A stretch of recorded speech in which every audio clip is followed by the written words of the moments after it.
Good afternoon. Thank you for tuning into the Isak Clemens Show. Today is January 1st, 2026. Happy New Year to everyone. This is episode number 6. If you'd like to contact the show, you may do so by emailing us at the isacclemensshow@gmail.com. We'd appreciate it if you followed us, sign up for notifications in the Rumble app so you don't miss a show. Today we'll be talking about technology use in hunting and privacy in the backcountry on our public lands. I'm joined by my friend Anthony. Anthony and I have been friends for almost 20 years. Anthony's been hunting in some capacity most of his life, and we've hunted public land together here in Teton County the last 3 hunting seasons. So this conversation came up about a year and a half ago. The Idaho Fish and Game agency decided to put together a group. They called it the HAT Group, which is an acronym for the Hunting and Advanced Technology Working Group. And the group is comprised of a dozen or so citizens from around the state of Idaho with all varying manners of backgrounds, whether they're biology backgrounds or hunter, guide, fisherman, etc., people that have real-world experience and an opinion in the backcountry. And they were set up as an advisory board to sort of report back to Fish and Game with their findings, and they conducted public surveys and polling through a variety of channels, if you will. And one of the biggest things that's come up and sort of instigated today's podcast is the use of technology in the backcountry, right? So transmitting trail cameras is a big one. So for people that don't know, you can have a standalone trail camera. You strap this thing to a tree and you put a memory card in it and some batteries, and you come out every so often and check the batteries and swap memory cards, et cetera. And it's a way for people to kind of keep tabs on the wildlife situation or whatever's going on. Now, this is public land we're talking about. The private land trail camera discussion, we're not really going to get maybe too much into that today. It's a private property deal, but the public land thing gets into some finicky issues with this. And then you have transmitting trail cameras. So you can buy a trail camera that has basically a cell phone antenna on it, and you buy a cell phone plan as if it were another cell phone, and you could be sitting in your living room and watching something from 5,000 miles away on a trail camera in the backcountry, whether it's humans or wildlife. And this gets into the question, and this is what instigated the Fish and Game agency to stand up this HAT Group, is where do we cross the line with fair and ethical hunting and fair chase rules? And, as you can might imagine, there's the full gamut of opinions out there on this. So we'll just dive in head first to this. Anthony, welcome, and thank you for coming on. Thank you for having me. So what is your off-the-cuff take on the trail camera issue at large, whether it's the memory card style or the transmitting variety? Well, I think they have a couple of issues with the trail cameras.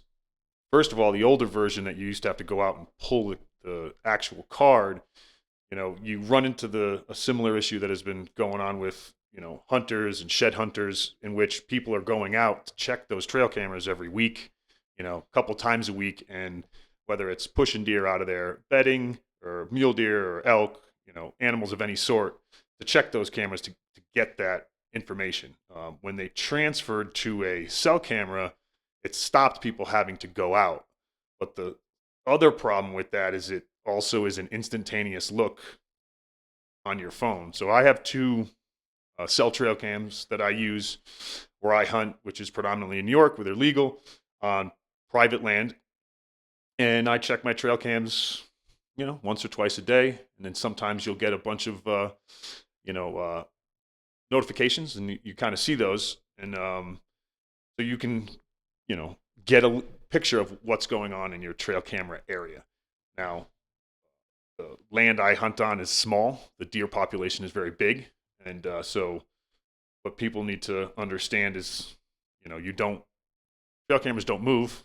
You put them in a place and they're going to get pictures. The problem is, one of the biggest issues I think that everyone has with that is when they're on public land, we have a problem of you're taking photos of people, and they might not know it, as you're walking, talking, and enjoying the outdoors, which I think is one of the biggest issues with using any trail camera on public land. Right, you could be taking a leak and some guy in Oklahoma is watching you, and he could do whatever he wants with the video after that. Do you think, in your experience with the trail cameras, that the use of trail cameras is increasing your hunting success odds at all? I think that's kind of hard to tell because it really depends. Sometimes yes, sometimes no. If I go out in the morning and I'm getting a ping that there's activity at a specific trail camera, you know, I may know not to go to that stand. So hunting for us in the Northeast is a lot different than out here. You're not walking and sitting and glassing things that are miles away. You're sitting in a tree stand, you know, and everything that you shoot, mostly what I do is bow hunting, is within 30 yards. So you can't just walk to a stand. If there's 30 deer around that stand, you're going to blow them out. They're not going to come back. So it does help you in that way where you can be like, oh, there's a deer at that stand. So I'm going to go and sit at a different stand and hope that a deer comes to you.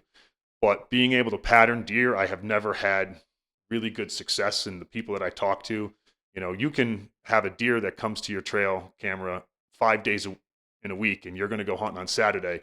And Friday night, a bunch of kids go out there drinking, or a coyote runs through, and that deer is not going to be there. You know, there's so many variables in with like, is that animal going to come back to that area? Maybe, but Right, you could have 100 cameras out there. Murphy's Law says the day you go out, you won't see anything but a squirrel, perhaps. So this hack group talked about other things. They talked about the trail cameras, the use of drones and drones with thermal imaging on them for animal recovery. They talked about optics. The conversation about digital mapping tools have come up, like OnX Maps or any of the similar apps with that. Um, what do you think about the use of drones? I did look into this a little bit. It looks like you're allowed to use drones on Forest Service land unless it's wilderness area, which you can't do anything other than walk or ride a horse on wilderness land. You might be able to hunt, but you can't go in there on a four-wheeler or anything. But what do you think about the use of drones? I've seen drones now, whether it's for spotting a downed animal because it has a heat signature, it's easier to find. I've even seen some drone technology where they're hauling an entire animal out of the woods in a difficult to access area. Um, yeah, I mean, I think the one thing that came out from this hack group, they did some, polling of people, and they looked at what are people's opinions of drones, thermal, night vision, scopes and that type of stuff, and the the drone concept in the studies or the surveys they take, 90% of people don't like the concept. I think that a drone is no is a very easy way to find animals that ruins that fair chase. I mean, so much so, like when you're in Alaska, if you ever go up to hunt in Alaska, again, a lot of what you do is very in the backcountry to where you landing on tundra with small planes. You can't hunt the day you fly into a location because they don't believe it's fair chase, because you can technically fly over a moose and then go find it. Right now, having a drone, you're having a plane in your pocket. So you could basically put that drone up, find the animal, and just walk to it. Like, I think that ruins the fair chase and some of the history and the like why people go out and actually hunt is to Right. Are we going out there for entertainment or do you want to hunt? I mean, hunting by definition is like fishing, right?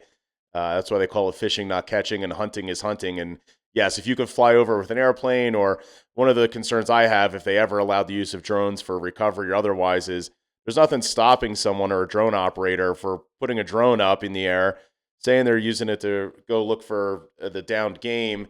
And then they go, oh, look at that. There's a herd of animals over there. Maybe someone else has a tag that hasn't been filled.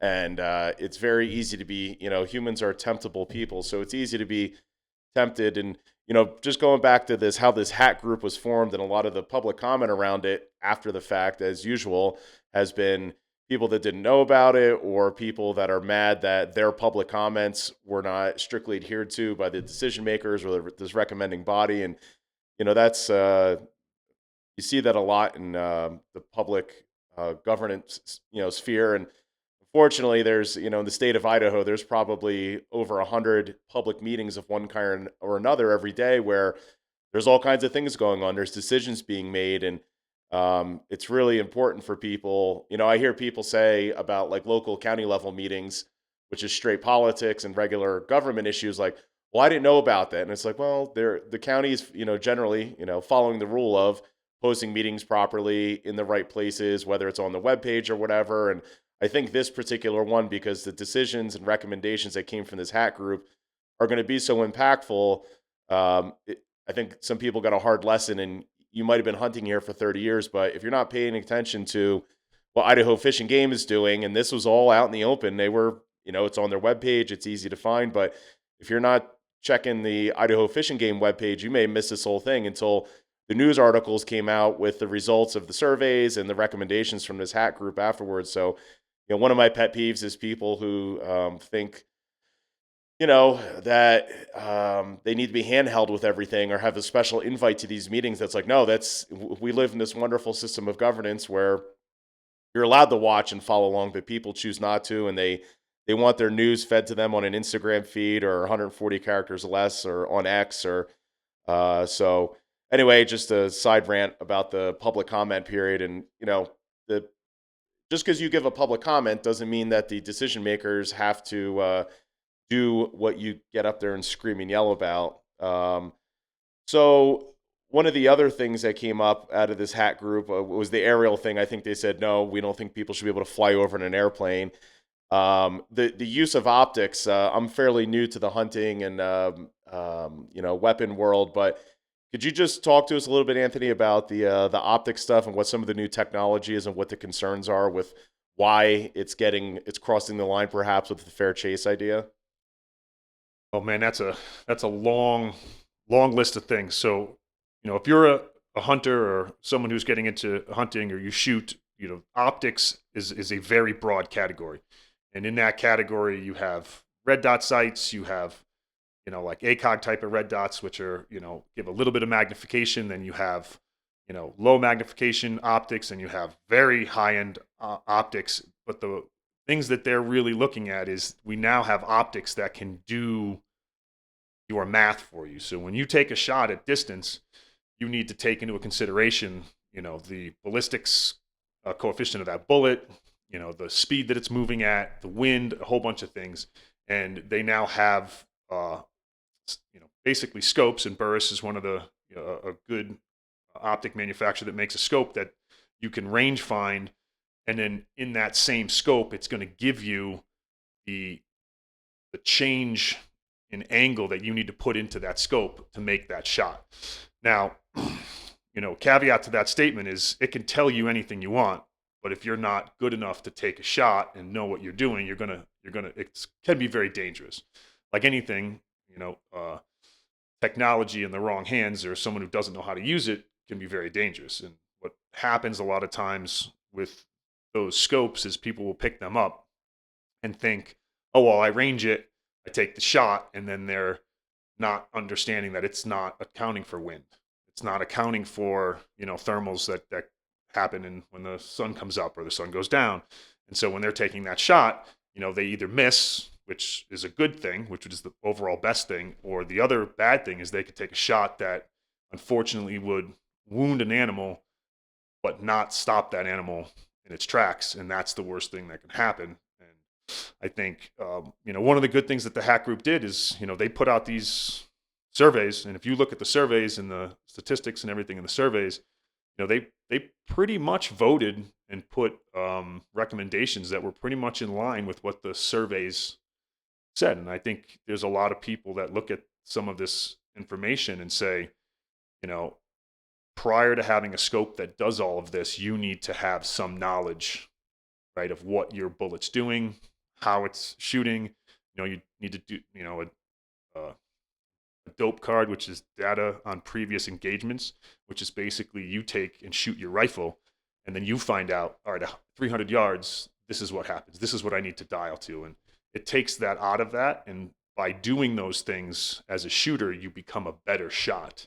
And I think by just putting technology into that, people just think they can show up and take those shots out to 600 yards and end up, maiming an animal that you just aren't going to find, but it's going to die a, horrible death because you didn't practice because you thought that the technology would fix it.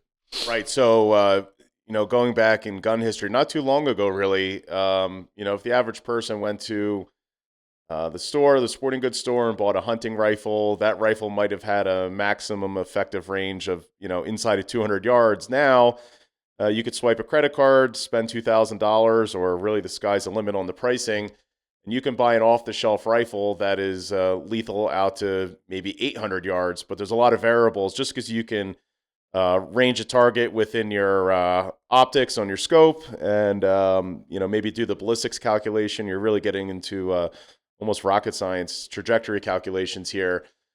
Just because you can see the animal and the rifle will reach that far, do you want to take that shot? And um, the technology that's baked into rifles now, whether it's the optics or the precision machining work that goes into them, these things are dialed in lethal weapons.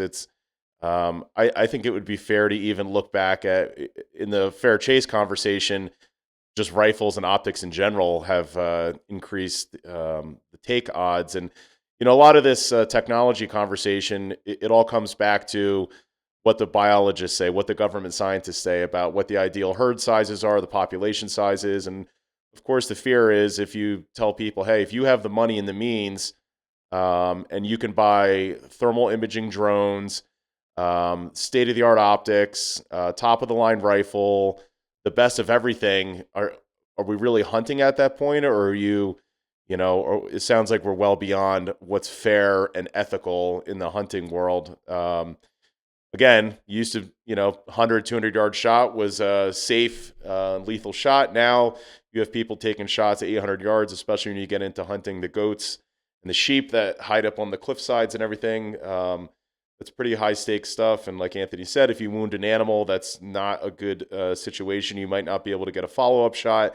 Now you've wounded an animal and it's going to suffer, or, maybe die a slow, painful death. And instead of you bringing it home and, harvesting the meat as is the original intent and mandated by law. So the OnX mapping technology has come up. For those of you that are unfamiliar with the OnX suite of mapping tools, you can get a free subscription to OnX, download the app, and it's like Google Maps on steroids. It's a private company, and they harvest data from private satellite imagery, and you can look at everything. You can look at foliage maps throughout the year. You can look at LiDAR. You can look at slope angle. You can look at trail angle. You can overlay the way the sun hits the face of the slopes at a certain time of day. I mean, the digital mapping stuff, I mean, you can sit at home and knock out, maybe 80 or 90% of your scouting work from the comfort of your living room. And, I mean, I use OnX. It's a wonderful tool. It's a safety tool. I think is one of the biggest arguments to not ban it or get rid of it. If you get lost out there, you can download the maps and use them offline. And I am an advocate of using technology for safety reasons. Nobody wants to be Aaron Ralston sawing their arm off because he got into a bad spot. We have the technology here. So what do you think about the OnX and the digital mapping tools as far as the fair chase rules and all go? Again, same. I'm a firm believer of using OnX, and I think like anything, there's other mapping softwares, that are similar to OnX, but what I use is OnX. So that's what I know. So that's what I'll talk about. It's a huge safety thing when you can download a map to your phone and, given the current Watson-enabled GPS, know where you are within, 10 feet, which is very, if you have a problem, that's great. But, in that same software, they also, are starting to bring in some of these technology, like aspects, or, that, let's say you own a specific rangefinder, you now can range a specific location if you have OnX, and it will give you that exact location on your OnX map.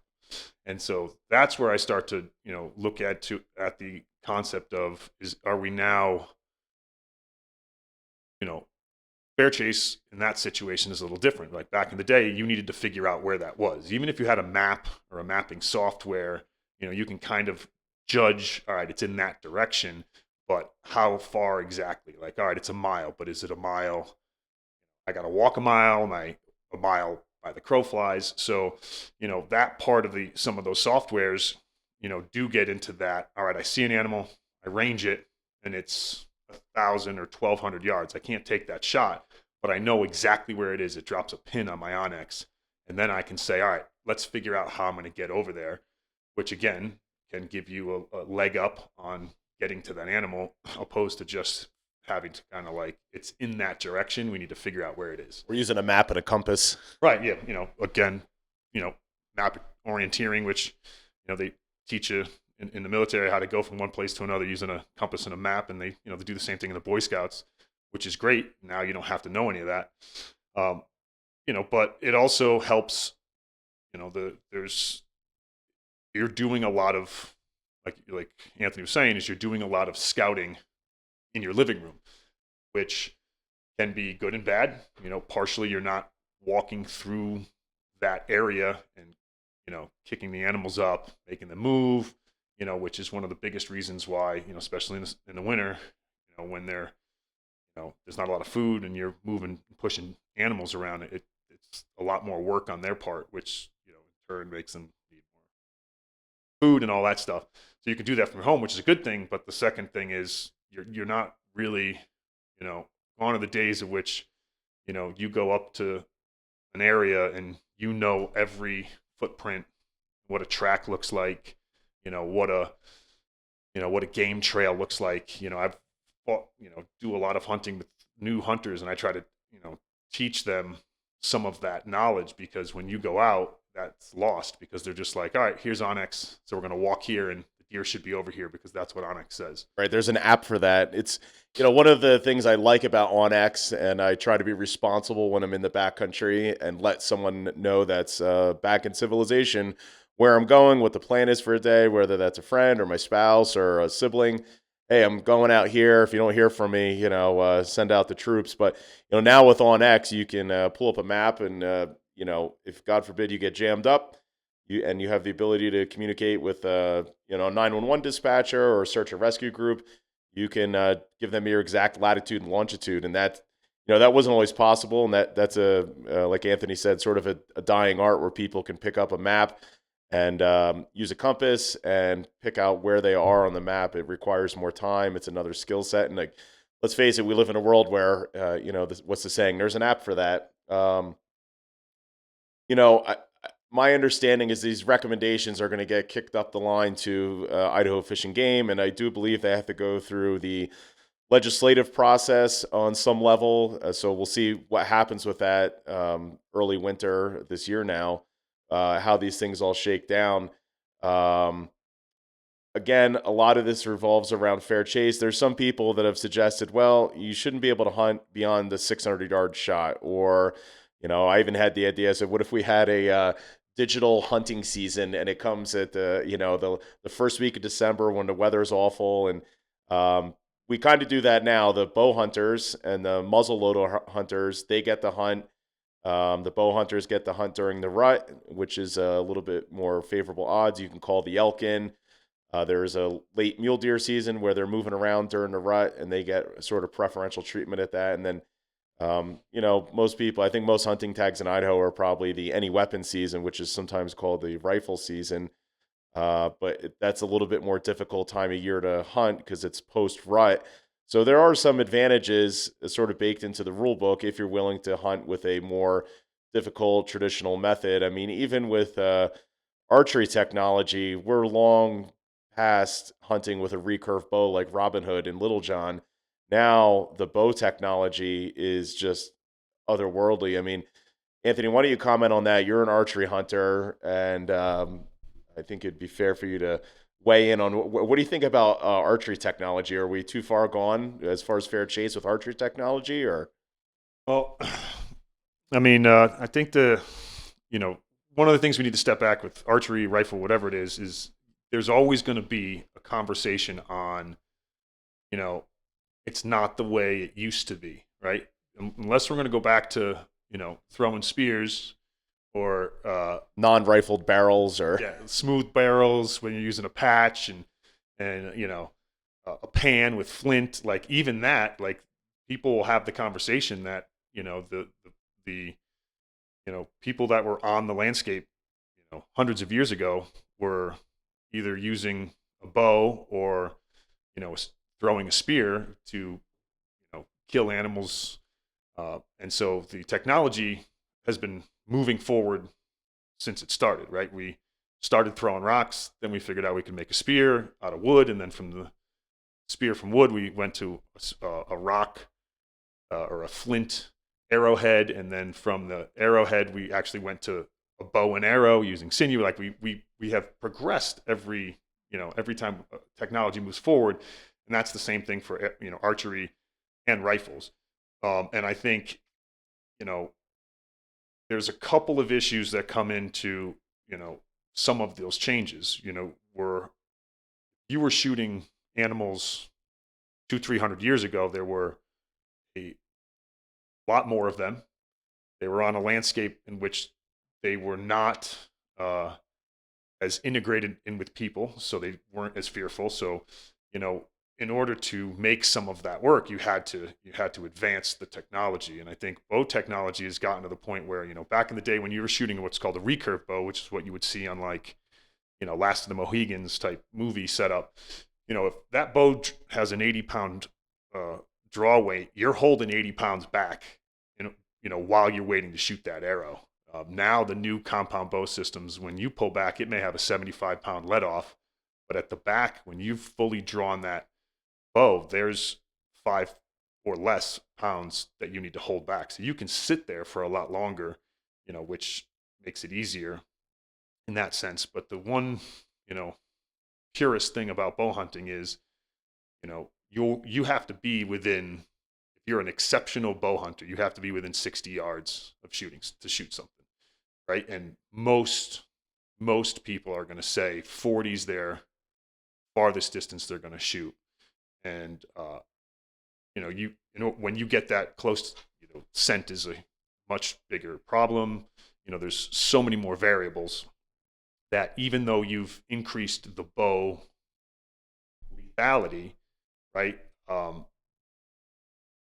You can't change the rest of that problem. It's not like they do have scent clothes and stuff like that, but you're still 30 yards from an animal trying. Very intimate encounter. Yes, like you're trying to draw a bow. If the animal's looking at you, it's not going to stand there because you look odd and you're out of place. Like it doesn't matter what camo you have, you're moving, and that's what the animals pick up on. Like if you're out in the woods and you're sitting in a tree stand, those animals look at something and they're like, that looks out of place, and then they're going to stare at it and stare at it, and all they're looking for is for it to move. If it moves, and even if it's the wind blowing on a tree branch behind you, that animal's gone.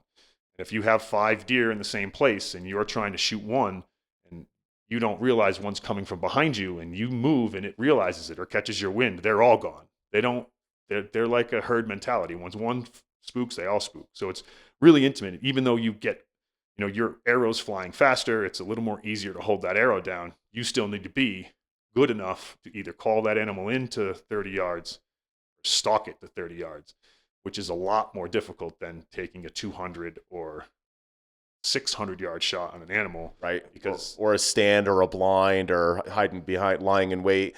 I do think in society in general, and I think this was reflected in the survey results that they did with this group, was I think people are craving a return to simple. When cell phones came out mainstream 20 years ago or so, there was some people jumped on board. The older generations were naysayers about cell phone technology. Now, I say it in jest sometimes. I'll see older people just engrossed in their cell phones, whether they're out to eat or driving on their cell phones. And I'm like, man, we've come full circle now. Those are the people that were the naysayers about the technology. Now they're all in. But I feel like in the hunting world, there's enough people to sort of hold the line on this. And I hope that Fish and Game and the legislative body do put some rules in place. And, this might be unpopular. I hope they do. I'd be fine with an outright ban on all cell phone cameras and all memory card style cameras in the forest. The forest is a place where people go to clear their mind. It's one of the last private places left in the world where you're not being surveilled, unless there's trail cameras everywhere. Hunting aside, even if you're just out doing a hike or riding your horse or mountain biking or whatever, I don't like the idea. The last couple of years at hunting camp, we go and set up camp and like, all right, let's make sure no one's cell phone cameras laying around here or whatever, because you're out in the woods and you're living out in the dirt. And again, it's a place where people go for the solitude and the privacy, and we are surveilled everywhere in the world. If you're carrying a cell phone, you're being surveilled, even if it's for how many times you picked your phone up, or if you're in a city or a metropolitan area, there's security cameras all over the place, whether they're private or government sponsored security cameras. So I do hope that we kind of, the decision makers sort of put the kibosh on some of this technology, because at a certain point, why don't we just fence them all in and you pay for, hey, this 1 acre is yours. There's 6 deer in there. We have it narrowed down for you, because I think we're already well beyond, just with the rifle technology and the bow technology. I think we're well beyond, my definition of fair chase. And I'm not advocating that we go back to hunting with muskets and single shot rifles with smooth bore, non-rifled barrels, because then you get into a different ethical situation where you wound or maim an animal. So I hope that we go back to that, some level of sanity and simplicity. And some of the people I've read in the social media comments about this topic, they're upset because they say, well, I'm trying to feed my family with wild game, which is admirable, and I understand that.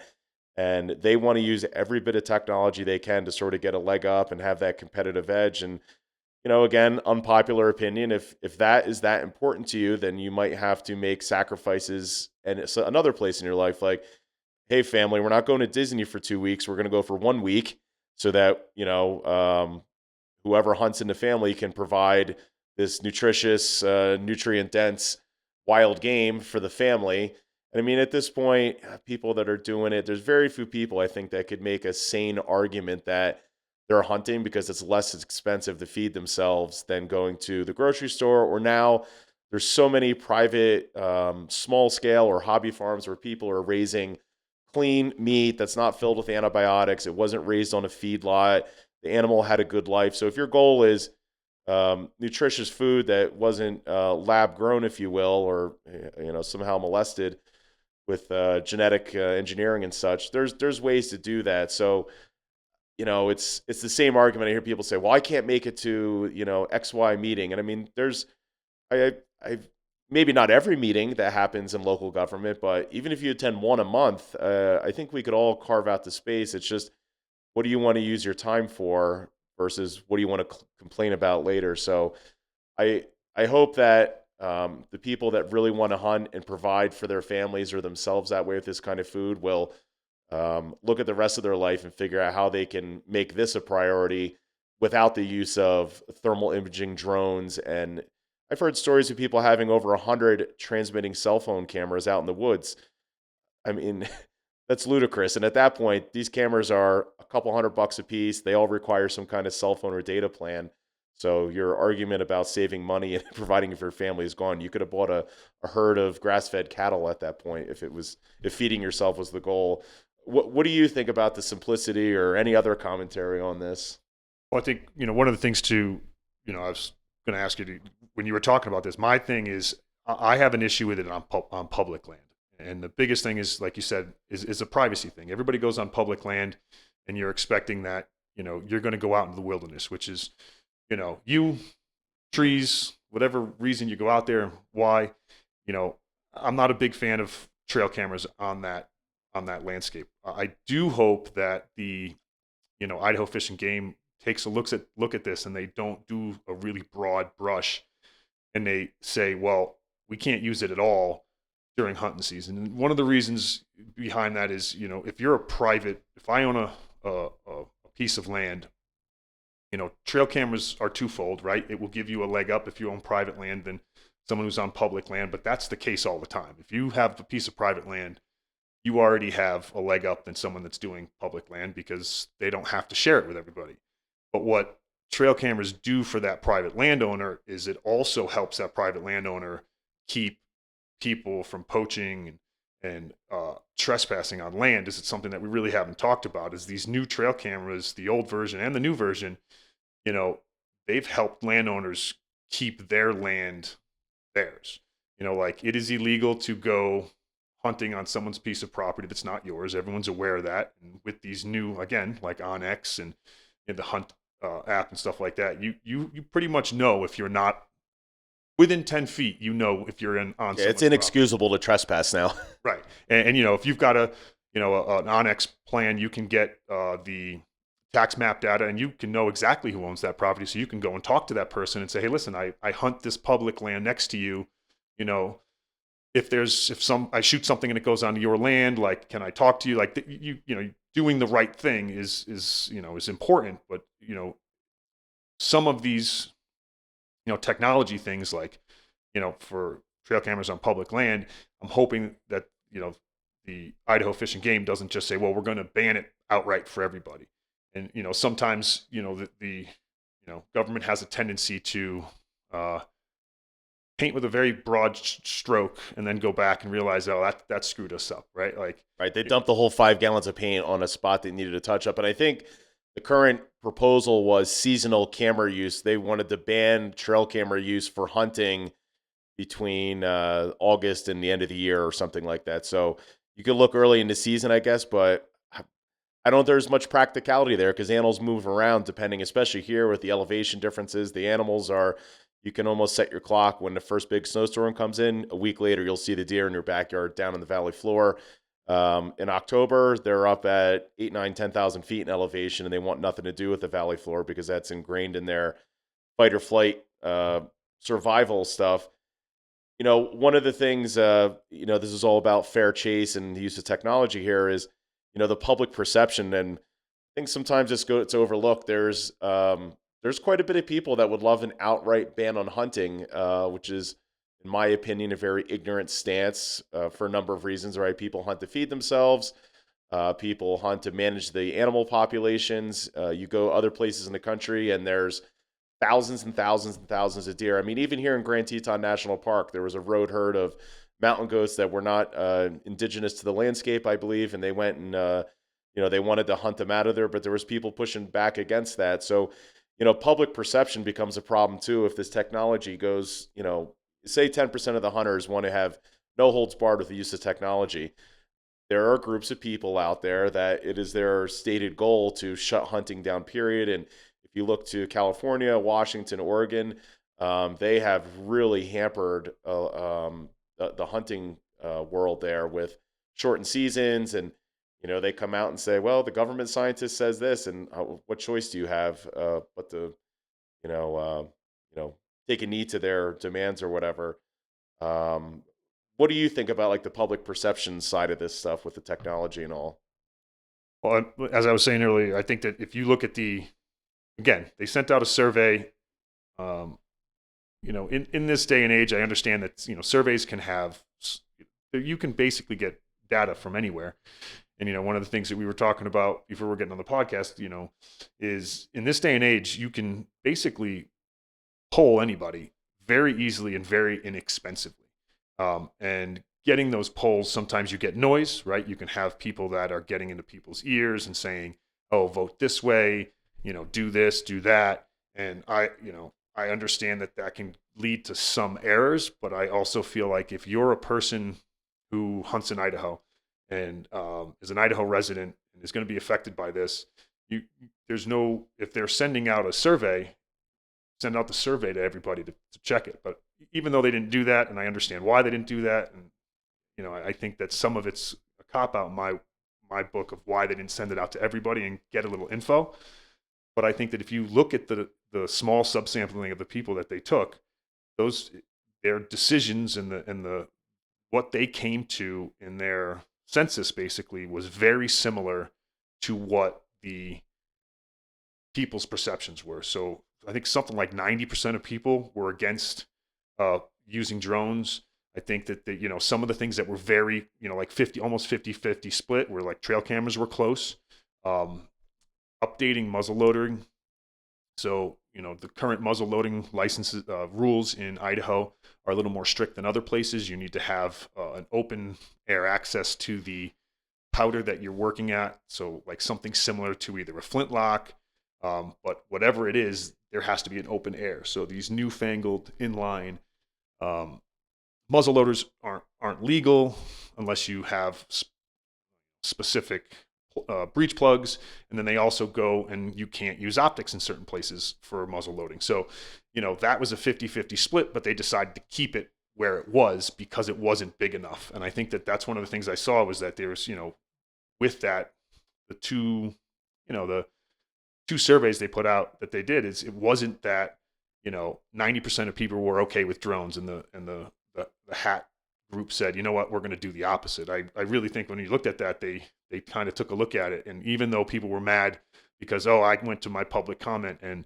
there were, 30 people in the public comment or 100 people in the public comment that didn't like X, Y, and Z. But when you look at a survey of 2,000 or 2,200, I think it was, people, it was 90% didn't want drones so I think that, people, in the hunting world, some are split.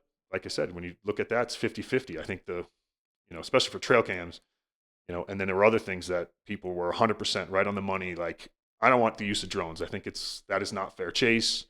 I also don't think you need to use thermal or night vision to hunt big game. Again, this is mostly talking about big game because you should be hunting sunrise to sunset or a half hour before or a half hour after. So you shouldn't need any of those things anyways. And that's going against that fair chase thing. So I think, the majority of these things that are out there, I would say you at least have a 50-50, if not an overwhelming majority, that were okay with the recommendations that hack group made. Right, and I don't think this hack group was getting involved with anything other than the big game. So your moose, deer, elk, etc. They weren't talking necessarily about the predator hunting, cats and dogs and wolves and that kind of stuff. One of the other things I read was if youth hunters. So every day there's someone that's becoming eligible to be able to get a hunting license or purchase a weapon and get involved in hunting. And if they learn with, hey, here's the current technology, and that's all they learn, we're kind of eroding our skill set, like Anthony was saying before, where a lot of people have lost the ability to stalk or read animal sign in the forest, out in the landscape, and kind of use these more traditional, not common sense, but just tried and true tactics for stalking wild game. And I agree with that. I feel bad sometimes. You go to a restaurant and you'll see a 2-year-old and their parents are shoving an iPad in front of their face like a digital pacifier instead of sort of ingraining in them, this is how humans interact. This is what's polite in public. This is what's not polite in public. And it's just, here, shove the digital pacifier in front of their face. I mean, sometimes it's a different topic. I don't think kids should be out these young, you see newborns out at bars now, and I don't agree with that. But I do think that we're doing a disservice to people who are new to hunting by, spend $200, download all these apps, and not teaching them the math or the art or the science behind any of this, and just you're kind of shortcutting the learning process for them, or that curiosity. You're putting them at a disadvantage with this stuff because someday the technology might go down or it might not work, or you forgot your phone at home and now you don't have all your stuff with you. I mean, I still carry into the forest with me paper maps and sometimes a compass, depending what my plans are or where I'm going. But it's always good to have the ability to fall back. I mean, I bet you right now, if you went to people that were under the age of 30 who have grown up with all this technology, cell phones and such, and threw a paper map in front of them and said, tell me where you are, or how do I get from here to here, or how to even read the key on a map, I think maybe half of them, maybe more, would look at you with a blank stare. So I guess we'll see what comes of all this. There's a tremendous amount of opinion out there, conversation. I do think people are craving a return to simple. Some of the social media comments I saw, people that have, they have 6 trail cameras out there, and they said it became such a distraction in my life, and it wasn't increasing my my hunting odds. I guess it's like a lot of things, right? You get this new technology comes out, everyone goes, "Oh, I got to have the latest, greatest thing." I mean, quality cell phone, transmitting trail cameras have only been out for 10, 15 years, and the technology keeps getting better and better and better. And I think maybe we'll have to look at their sales numbers, I guess, and see if people are kind of pulling back or maybe not using them. It's another distraction. It's another gadget. It's another doodad. Maybe people will pull back from that. So, Anthony, I'll give you the final word on this, whatever you want to comment on with this topic. So the last, the one biggest thing that, very similar to along the lines of you were just talking about, I think that unfortunately, civilization at this time, we strive for an instant gratification setup in life where, pick up the rifle, I want to be able to get behind a rifle, and I want to be able to shoot 10 rounds a year, right? And then I think I'm good enough to go out and take a shot to 500-600 yards. And there's a couple of good, if you do a lot of rabbit hole searching down YouTube, there are a couple of people on the YouTube world now that are doing like an ethical shot challenge. I think Backfire TV and another, I can't remember the gentleman's name. They do an ethical shot challenge. Is you get one shot, 500 yards to hit the vitals of like a pronghorn or a elk or whatever it is.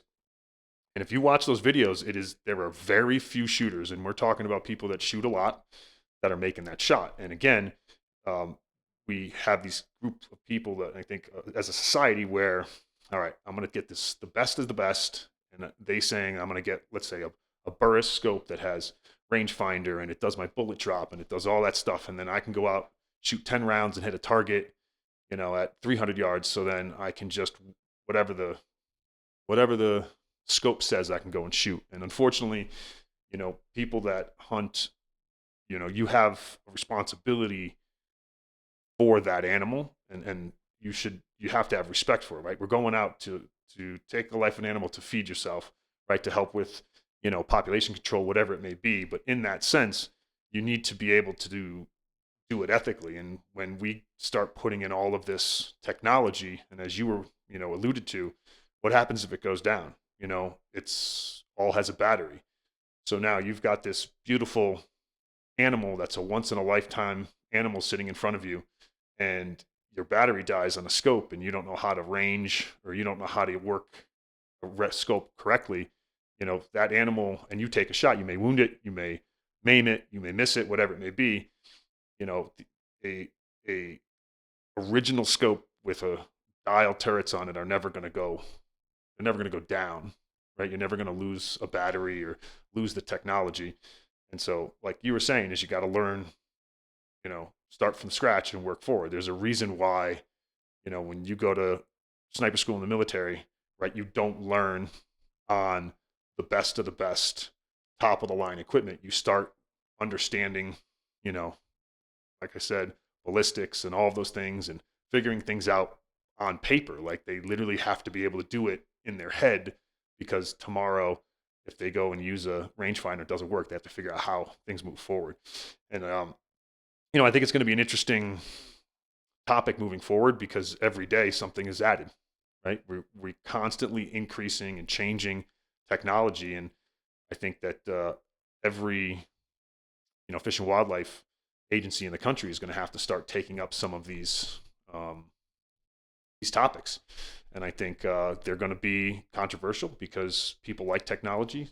Some people hate technology, and you're always going to have like a juxtaposition on who's right. Like, should we use technology? Should we not use technology? What technology do we allow? Like, I just saw an article that, or there's a viral video trend where they put a regular analog, clock in front of people who are under 20 years old, and a lot of them can't read a clock.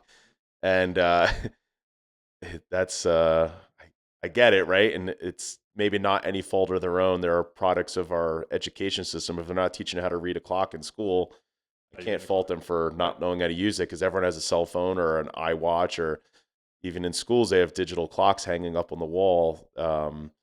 So yeah, a lot to talk about on this topic, and maybe we'll do another one once the legislative session ends and see what the results are of this, this HAT advisory group. So Anthony, thank you for coming on and chatting today. I'll post a link to the HAT surveys in the comment section, or in the description of this video, this podcast rather. So I hope we stirred your curiosity today, and maybe you'll, continue having this conversation in your own life if you're listening to this, and think about, even if you're not a hunter, what do you think about the use of cameras and surveillance technology out in the forest? So I think that's all we got for you today. Thank you for listening. Remember, if you'd like to contact us, you may do so by emailing us at the Isak Clemens Show at gmail.com. Don't forget to give us a follow, and please turn on the notifications on the Rumble app so you don't miss an episode. Stay safe, have a great new year, and a great day. Thank you for listening.